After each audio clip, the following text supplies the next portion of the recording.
Hello my friends, and welcome back to another daily check-in. Today I am back on the bench where I was, I believe, last weekend. I can't even remember anymore. It feels like everything is a blur. But I thought I would choose this bench because I'm using this bench as my look back. And the way I want to do a look back today is through sharing something I wrote on Instagram and Facebook 5 years ago when I was in the process of this deep transition. And I was transitioning from being in a partnership, in a business partnership, and separating from that. So I was in one emotional strain, and I was also in financial strain at that time. At the same time as that was going on, Tanya and I had recently become foster parents, and we were wrestling with what it was like to, one, parent a non-biological kid, and two, parenting a teenager. So two big things. And at the same time, I was going through this rebrand from gymnastics WOD to what is now freestyle.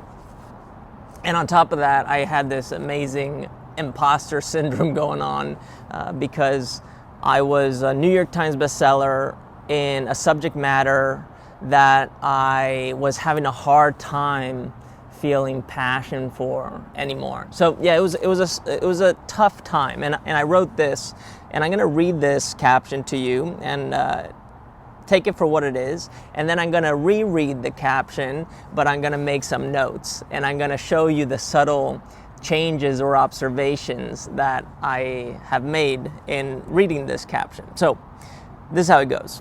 It starts by saying, "Warning, I'm about to get cheesy, but I feel like sharing. So, ...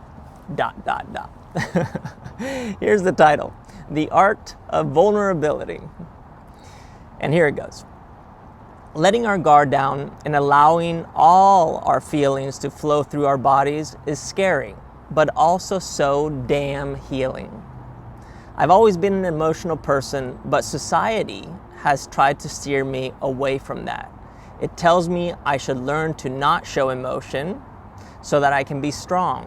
Strong so I can climb the ladder of life. The question is, what life? Whose life? Well, my life, our lives. We are the ladder, and if we don't get to know ourselves, we will never know how to climb said ladder.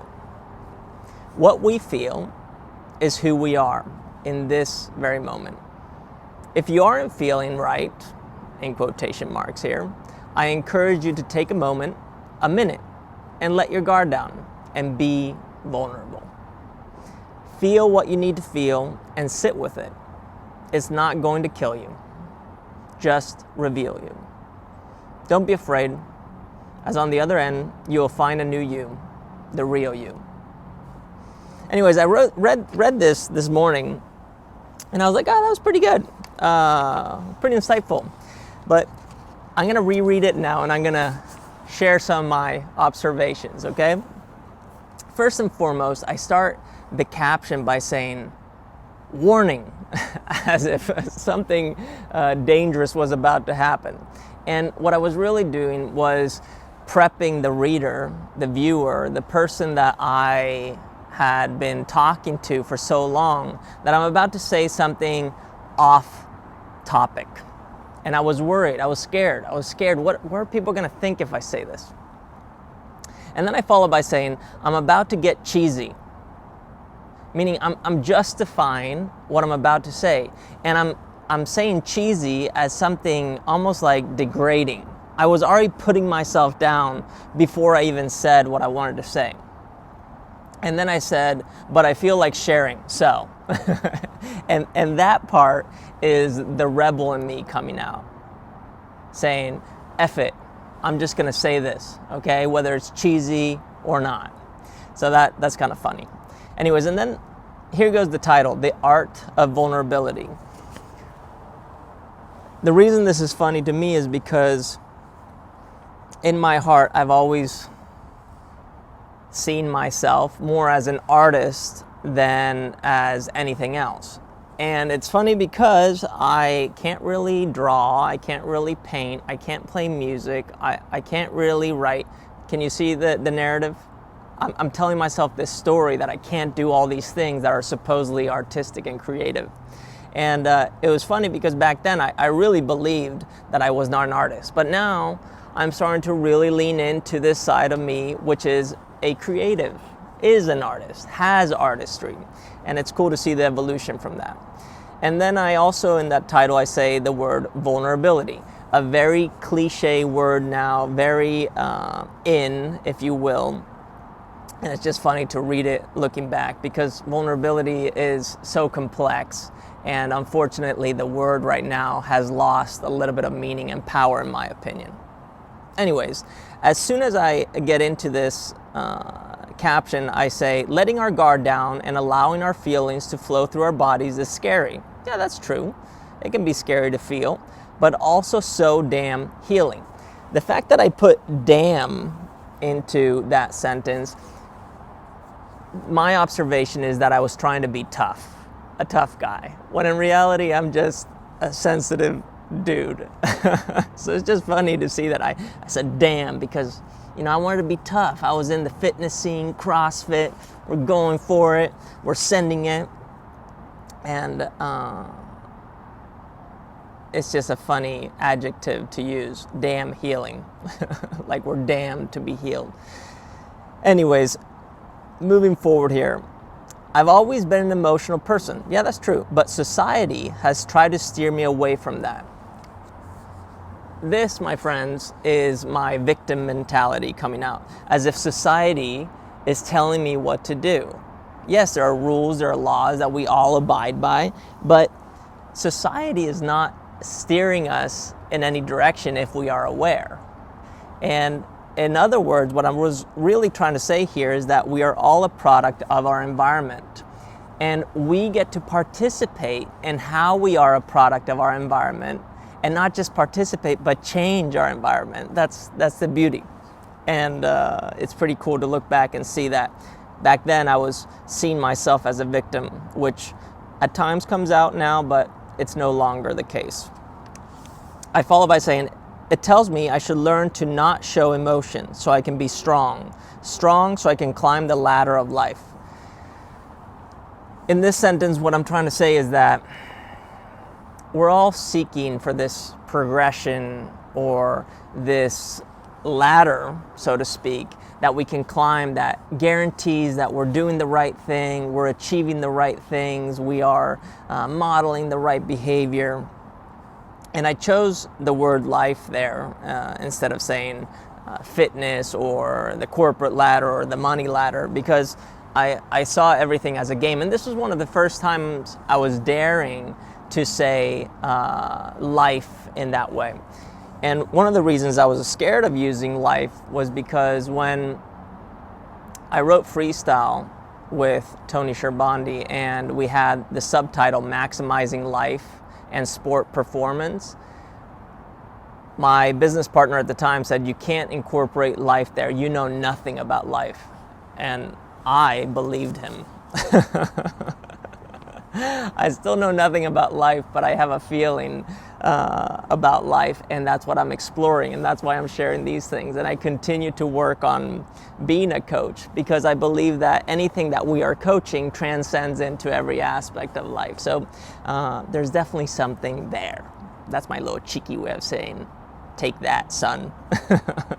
That's part of the residue or residual anger that exists in me, that I still have to work out. These are things that may take a lifetime. Anyways, I follow here. The question is, what life? Whose life? My life, our lives. I was really trying to go beyond just myself. I was trying to reach out to us as a community, and to say that us as a community, one consciousness, that was the ladder we had to climb, and we could only do that if we were willing to explore ourselves, or as I say here, get to know ourselves, which I actually shared in a caption today by Alan Watts on Instagram, saying something like, trying to get to know yourself is like trying to bite your own teeth. kind of impossible to do, which is a fun game to play. Anyways, I continue here by saying what we feel is who we are. And I still stand by this. But here's the thing. I believed back then, to some degree, that our feelings were permanent, that they weren't in passing. And what I understand now is that feelings are always in passing. They're just kind of like the clouds in the sky. They're just kind of like our thoughts. And we don't have to cling on to those feelings. In fact, we can change how we feel about them. Then I followed by saying, if you aren't feeling quote unquote right, meaning if there's something that's not sitting well with you, that you take a minute to simply let your guard down. Now, letting your guard down doesn't mean just, come on, take me. It's more so just being willing to listen. And I think this, in a meditation practice or in a physical practice that allows you to be 100% present in that very moment, is the place where you can do that. It's not about being unsafe. And then I finish by saying, don't be afraid, as on the other end, you'll find a new you, the real you. This was my favorite part, because this notion that on the other end of our practice lies or resides our real selves is something that I still believe. And whether we can define in words and actions and feelings what the real us is, doesn't matter. That's the beauty of it. It's a never-ending game, and that should be the fun of exploring life and the fun of evolving. And the reason I wanted to share this today in today's check-in is because this little caption was the most engaged, commented, and liked caption I posted on Facebook in 2015. And it's not a coincidence that 5 years later, I am still in that lane of exploring what it means to be oneself. And I think that's cool. The beauty of this right now is that I can see who I thought I was then, and I can see who I think I am now, which is not really who I am. It's not my truest self, but it's trending towards my truest self. And just that alone, knowing that I'm trending, that I'm progressing, that I'm adapting, that I'm growing, that for me is enough. And maybe if you reflect on it, it can be enough for you as well. Anyways, thanks for being here, my friends. That's my check-in for today. I hope you guys are having a good weekend if you're watching this or listening to this on the weekend. And I look forward to checking in with you tomorrow. Peace.